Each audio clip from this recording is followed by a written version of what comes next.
Okay, you're going to have sex. It's going to happen. You're not going to be thinking about it because there's so many other things occupying your mind. And you're going to get pregnant again.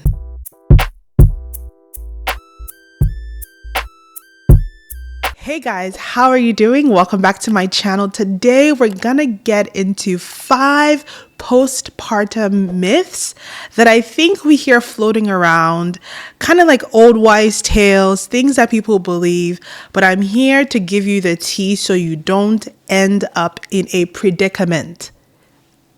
Okay, let's begin. The first postpartum myth that people think is true is that because you're nursing, you can get pregnant.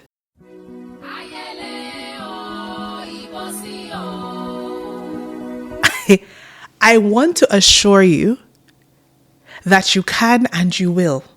Listen, when you have the baby, you have I had a midwife for my postpartum care. So the midwife is like, here are all the contraceptive options that are available to you. And usually you're like, listen, the last thing on my mind now, the last thing I'm thinking about is having sex, let alone having a baby.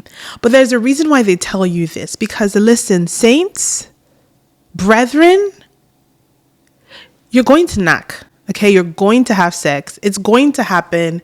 You're not going to be thinking about it because there's so many other things occupying your mind. And you're going to get pregnant again. See, Irish twins that you see, not all of them were planned that way. Some were, but not all of them were planned that way. So don't be deceived. You can still get pregnant even if you're nursing. This rolls me to the second point. People say, that because you're nursing, your period isn't going to come. I am here to boldly proclaim the good news to you that sis, it's going to show up.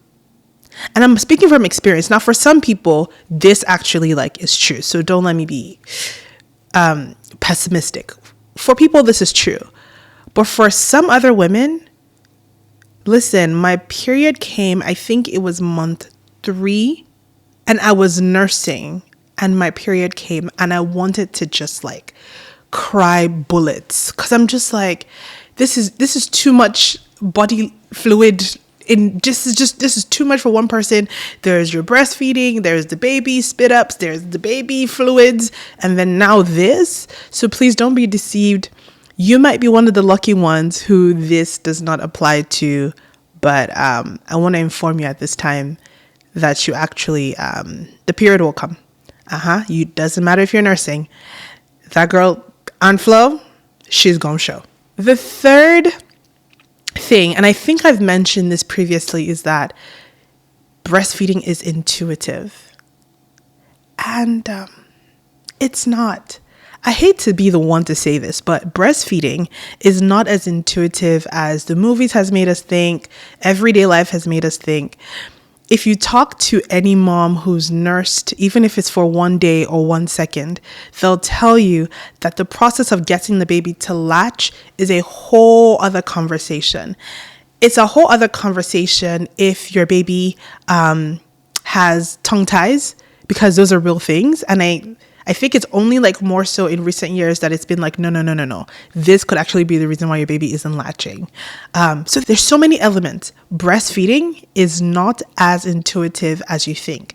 Coupled with that, one of the things that I realized was I was one of the blessed, favored, lucky women who had something called DMER, dysphoric milk ejection reflex. What does this mean? And long and short of the story, every time that the milk was actually being released, I would get into this state of nausea. And I was like, sorry, is this normal? And then I spoke to my midwife and she was like, oh. No, it wasn't the midwife, it was the lactation specialist. And she was like, oh, you're one of those. And I'm just like,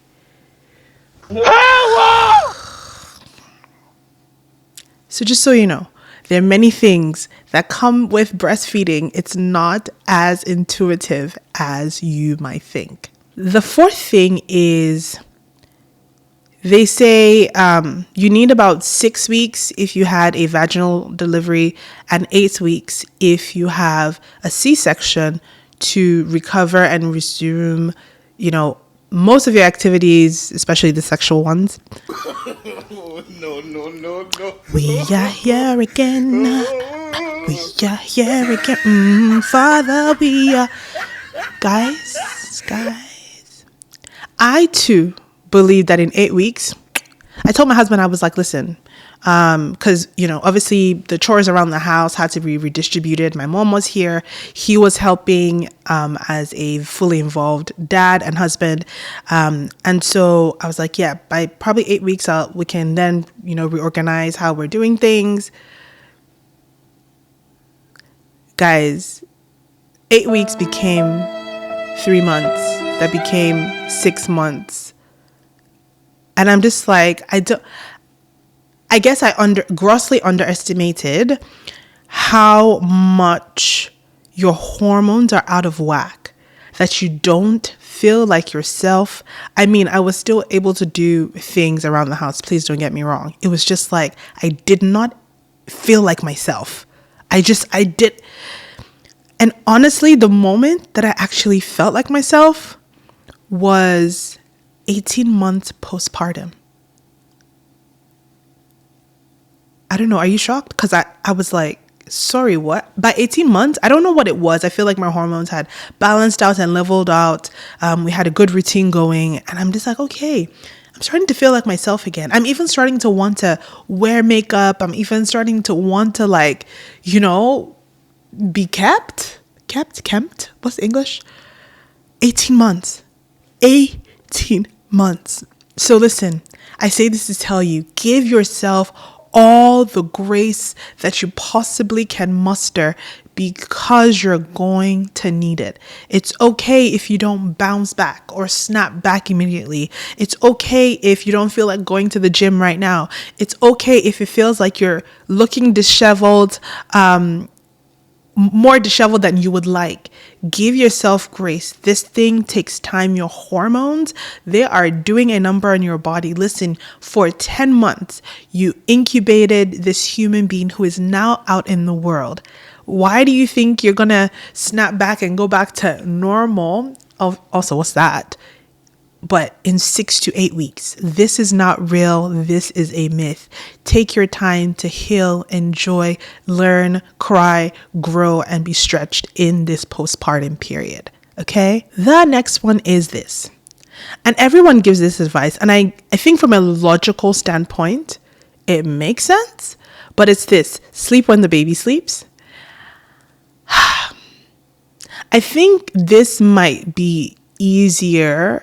Like, at least for me, it got easier to do this maybe about 6-7 months. But prior to that, when the baby's sleeping, I'm thinking of, okay, I haven't showered. I'm thinking, oh, I should eat. I'm thinking, oh, what appointment do I need to set up? Oh, like, there's so many things, the laundry, there's so many things going on in your mind that when the baby is sleeping, the last thing that you want to do is sleep. Yeah, because there's so many other things going on. So I think this is tongue in cheek that it's a myth to sleep when the baby sleeps. But it's just one of those far-fetched ideas that people say to you, because really, I think if you prioritize it, it's possible. But all the time, to sleep when the baby's sleeping all the time, there's just so many things on your to-do list that it's difficult for this to actually be a reality. Okay. The last one I think is this: you don't need prenatal vitamins anymore. Once you have the baby, be done with your prenatal vitamins. Listen, let me inform you. Keep taking those vitamins. Keep taking them, especially because, and I found this to be the case for me, so hair loss, postpartum hair loss, is a thing that happens after you've had the baby, because again, your estrogen levels, all like your hormones that, are making your hair grow longer and lush. Listen, my fro, I feel like I need to find a picture. My fro, my silk press, Oh my God. Listen, the length of the body. But after having the baby, obviously things are balancing and leveling out. And so you're going to start losing hair. And I really feel like the postpartum vitamins really help. It doesn't stop the hair loss, but I think it helps manage and control how much of that hair loss happens. So this is a free tip, sis. Keep taking those prenatal vitamins. What do you have to lose? They're extra vitamins that are good for you, good for baby, because if you're nursing, that is, keep taking them. Your hair will be thankful. Your skin will be thankful. Don't stop taking your prenatal vitamins. If there's any other myth that I've forgotten in this video, please write them in the comments. I'll be out there reading, interacting with you guys. And once again, thanks for watching this video. I'll see you on the next one. Bye-bye.